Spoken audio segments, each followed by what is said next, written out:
Hello everyone, welcome to Avyas study point. आज हम पढ़ेंगे अधिगम यानी कि learning, concept of learning. Okay guys, और इसमें रोल ऑफ लर्निंग। ठीक है, अधिगम की भूमिका क्या है हमारा लर्निंग, और क्या है कॉन्सेप्ट ऑफ लर्निंग। तो इसमें सीखना एक निरंतर कॉन्टिन्यूअस चलने वाली सार्वभौमिक प्रक्रिया है, जो कि हम किसी भी कार्य को सीखते हैं या उसके अलावा उसके अन्य हम किसी भी चीज़ को हमें किसी भी उसमें इंटरेस्ट लेना या उसको सीखना, तो यह हमारी निरंतर यानी कि कॉन्टिन्यूअस चलने वाली सार्वभौमिक प्रक्रिया है। कैसी प्रक्रिया है? सार्वभौमिक प्रक्रिया है। व्यक्ति जन्म से ही सीखना प्रारंभ कर देता है। जो व्यक्ति होता है वह जन्म से ही सीखना प्रारंभ कर देते हैं तथा मृत्यु पर्यंत कुछ ना कुछ सीखता रहता है। और मृत्यु पर्यंत कुछ ना कुछ वह सीखता रहता है और सीखने की कोशिश करता है। परिस्थिति तथा आवश्यकता के अनुसार सीखने की गति घटती और बढ़ती रहती है। जो कि हमारी सिचुएशंस होती हैं, कंडीशंस होती हैं, उसके अकॉर्डिंग जो कि व्यक्ति होता है उसकी आवश्यकता यानी कि नीड के अनुसार सीखने की जो कि गति होती हैं उसकी, वह घटती रहती हैं और बढ़ती रहती हैं।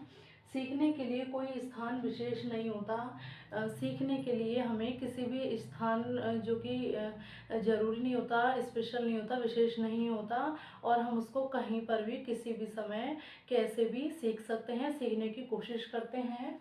और व्यक्ति कहीं भी किसी भी समय यानी कि किसी भी समय एनी टाइम किसी से भी कुछ भी सीख सकता है। किसी भी से भी, कोई पर्सन है, कोई वस्तु है, कोई थिंग, कुछ भी है एक्स वाई जेड, हम किसी से भी कुछ भी सीख सकते हैं। मनोवैज्ञानिक भाषा में सीखने को ही लर्निंग कहते हैं।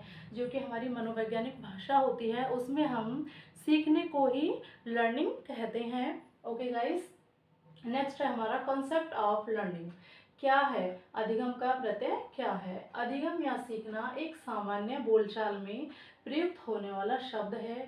जो कि हमारी लर्निंग है, अधिगम है, यह एक सामान्य बोलचाल में प्रयुक्त होने वाला नॉर्मली एक शब्द है जो कि मोस्टली यूज़ होता रहता है हमारी लाइफ में। और इसका जो एग्जाम्पल है, एक छोटा चालक पहली बार आग को देखकर उसे छू लेता है। जैसे कि कोई छोटा बेबी होता है, वह आग को जब फर्स्ट टाइम देखता है तो उसे छूने की कोशिश करता है कि यह क्या है, और फिर वह जल जाता है। और नेक्स्ट टाइम जब भी मतलब उसको जलने का उससे अनुभव हुआ, और आगे कभी जब वह आग को देखेगा तो उससे दूर जाने की कोशिश करेगा, उससे दूर भागेगा कि ये तो आग है, और उसे जिससे वह जल जाएगा तो उसके अंदर एक भय की भावना आ जाएगी। और इससे बालक को एक नया अनुभव प्राप्त होता है। इस आग को देखकर, उसे छूने से और उसके जल जाने से उसे एक नया अनुभव भी प्राप्त होता है। और बाद में कभी वह आग को देखता है, यदि वह बाद में कभी आग को देखता है तो उससे दूर रहता है। और इसी अर्थात पुराना अनुभव उसे आग को न छूना सिखा देता है। जो कि उसका पुराना एक्सपीरियंस होता है या अनुभव होता है, उसे आग को न छूना सिखा देता है। तो ओके गाइज, इसमें ये जो टॉपिक है हमारा लर्निंग, यह सभी परीक्षाओं के लिए इम्पोर्टेंट है।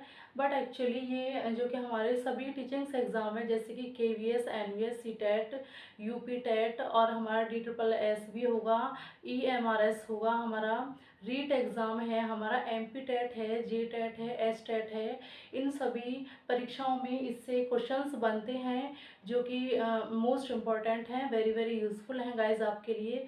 यदि आपको ऐसी भी और अन्य वीडियो चाहिए तो प्लीज़ कमेंट बॉक्स में आप ज़रूर बताइएगा।